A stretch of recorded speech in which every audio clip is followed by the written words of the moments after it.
अल्हम्दुलिल्लाह वस्सलातु वस्सलाम अला रसूलिल्लाह। ग्रुप आपको मसाइल और उनका ग्रुप में सवाल आयो है।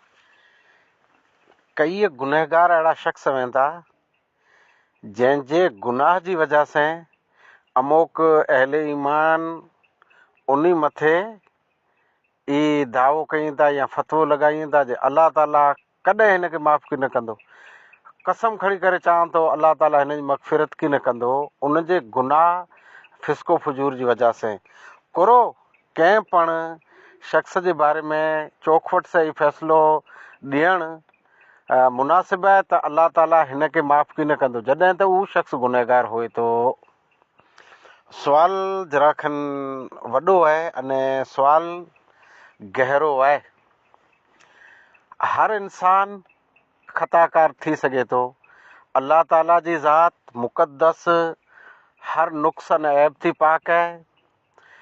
बशरियत जे अंदरि तमामु अंबिया ख़ताएं थी पाक साफ़ आहिनि अने आप सल्लल्लाहु अलैहि वसल्लम अल्लाह ताला आप सल्लल्लाहु अलैहि वसल्लम जी शान ऊंची अने बुलंद फरमायो हुयो। इन्ही जी ज़ात मासूम अनिल ख़ता आहे। बाक़ी नंढो वॾो इंसान गुनहगार थी सघे थो, पर गुनहगार थिए इन जो मतिलबु ई मायूस न थिए, बल्कि हिकिड़ो रस्तो आहे, उहो आहे तौबा। बंदि ताइब लय न तौबा तुर्त ताबेदार थी। तौबा जा दरवाज़ा खुला पिया आहिनि, तौबा कई खपे।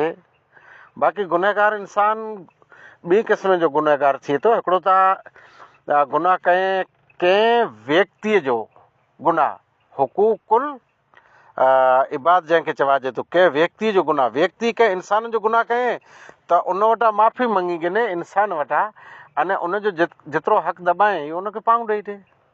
अच्छा, नंबर 2, उहो बंदो इंसान अल्लाह ताला जो गुनहगार आहे। अल्लाह ताला जो यानी अल्लाह जी ज़ात में उन कई गुस्ताखियूं कयईं, उनजे अहकामात खे पैमाल कयईं, क़ुरान हदीस जे ख़िलाफ़ु अमल कयईं, इबादात खे तर्क कयईं अने इबादात जे बदिले उहो कमु कयईं जेको अल्लाह ताला इन मथे हराम अने मना कयईं। इहे गुनहगार आहे।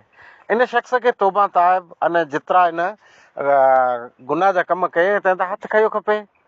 हुदूदुल्लाह जेकॾहिं अल्लाह जा हद तोड़े त इन मथे हद लॻी खपे, वग़ैरह वग़ैरह। इहे हिन जा गुनाह आहिनि।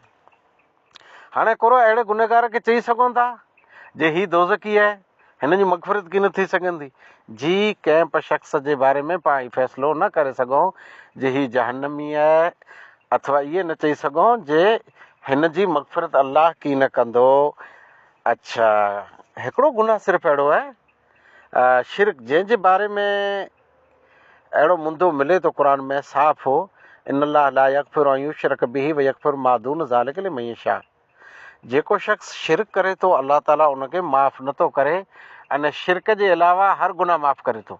शिरक करे वारो पण जेकॾहिं शिरक तां हथु खणी अने तौबा करे थो उनखे माफ़, पण जेकॾहिं शिरक जी हालत मथे जे इन दुनिया मां वेंदो रहियो, अल्लाह फरमाए थो इन्नल्लाह ला यग़फ़िरु अन युशरक बिही, शिरक करे वारे खे अल्लाह ताला ज़रा बराबरि माफ़ की न कंदो।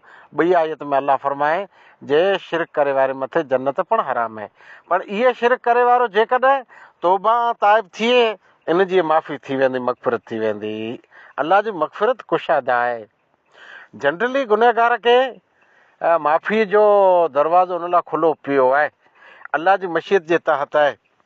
आप सल्लल्लाहु अलैहि वसल्लम फरमायो, सही मुस्लिम रिवायत 2621, अल्लाह ताला फरमाए थो हदीस कुदसी, केरु आहे जेको शख़्स कसम खाई करे चए थो अल्लाह ताला फलां इंसान जी मग़फ़िरत की न कंदो, बेशक मूं उन जी मग़फ़िरत कई अने जंहिं ई दावो कयो उन जा अमल बर्बाद कया।